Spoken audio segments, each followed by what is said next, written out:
معاشرہ کیسا ہے؟ چاروں طرف روح کو مردہ کرنے کے اسباب مہیا۔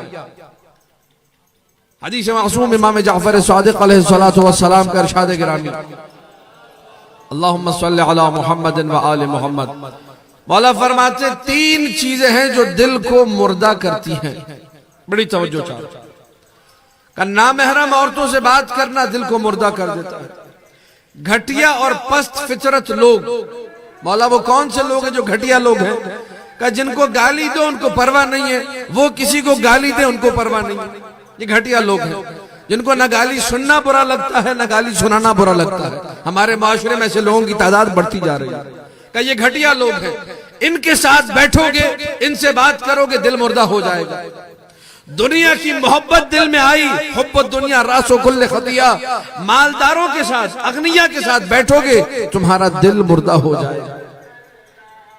نامحرم عورتوں سے بات کی تین بنیادی اسباب ہیں، دل مردہ، گھٹیا لوگوں کے ساتھ بیٹھے دل مردہ، مالداروں کے ساتھ کاش کہ میرے پاس بھی ایسی گاڑی ہوتی، کاش کہ میرے پاس بھی ایسا بنگلہ ہوتا، کاش کہ میرے پاس بھی دولت کی ایسی ریل پیل ہوتی۔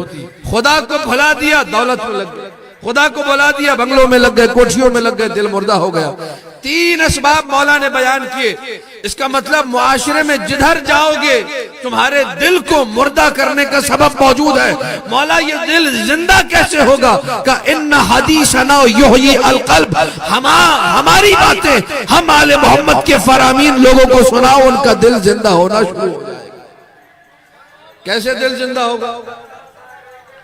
اللہم صلی علی محمد و آل محمد، ان حدیثنا یحیی القلب، ہماری بات، ہماری حدیث ہے جو دل کو زندہ کرتی ہے، فرامین معصومین ہیں جو دل کو زندہ کرتے ہیں۔ مولا یہ دل کیسے زندہ ہوگا؟ مصداق سنتے جائیے، اس کا اپلیکیشن سنتے جائیے، مولا نے کہاں کہاں طریقہ بتایا دل کو زندہ کرنے کا طریقہ کیا ہے۔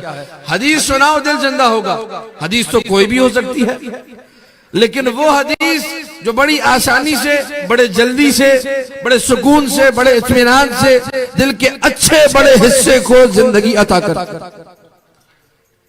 فرمایا من ذکر فضیلتا من فضائل علی بن ابی طالب غفر اللہ لہ ما تقدم من ذنبہ وما تأخر، جس نے علی کے فضائل میں سے کسی ایک فضیلت کو پڑھا اللہ اگلے پچھلے سارے گناہ معاف کرتا ہے۔ جب گناہ معاف ہوں گے دل کو زندگی خود بخود مل جائے گا۔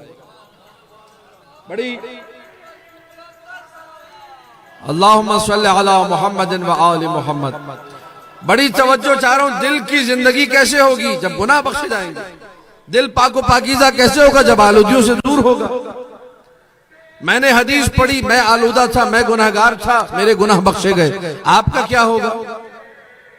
کہ من سمع فضیلتا من فضائل علی، ینابیع المودہ میں سنی عالم نے اس حدیث کو نقل کیا، ہمارے علماء میں سے مقدس ارزبیلی نے اپنی کتاب حدیقۃ الشیعہ میں نقل کیا۔ معاشرہ میں نے بتایا دل کو مردہ کر رہا ہے۔ معاشرے میں گئے غیبت سننے کو ملی، معاشرے میں گئے گانے سننے کو ملے، معاشرے میں گئے جھوٹ سننے کو ملا۔ مولا کا ارشاد، اللہ کے رسول کا ارشاد، تاکہ من سمع فضیلتا من فضائل علی بن ابی طالب، جس نے فضائل علی بن ابی طالب میں سے کسی ایک فضیلت کو کانوں سے سنا، جتنے گناہ کان سے کیے تھے اللہ سارے معاف کر دیتا۔ بڑی توجہ چاہ رہا ہوں، معاشرے میں گئے کان آلودہ ہو گئے، فرش عزا پہ آ کے بیٹھے ذکر علی سنا، اللہ نے سارے گناہ ہونا۔ من نظر الى فضیلت من فضائل علی، جس نے فضائل علی میں سے کسی ایک فضیلت کی حدیث کو اپنی نگاہوں سے دیکھا، جتنے گناہ آنکھوں سے کیے تھے اللہ سارے معاف کر دیتا۔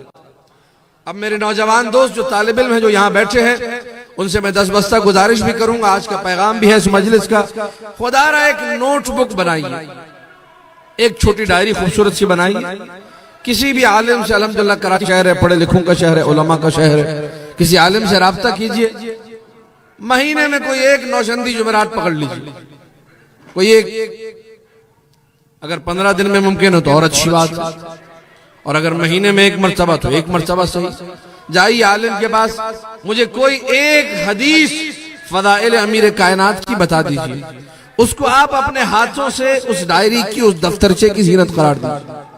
کیا ہوگا؟ بڑی توجہ چاہتا. امیر المؤمنین کے فضائل میں سے کسی ایک فضیلت کی حدیث کو آپ نے ان انگلیوں کی جنبش سے لکھا، دم تحریر میں لے کر آئے.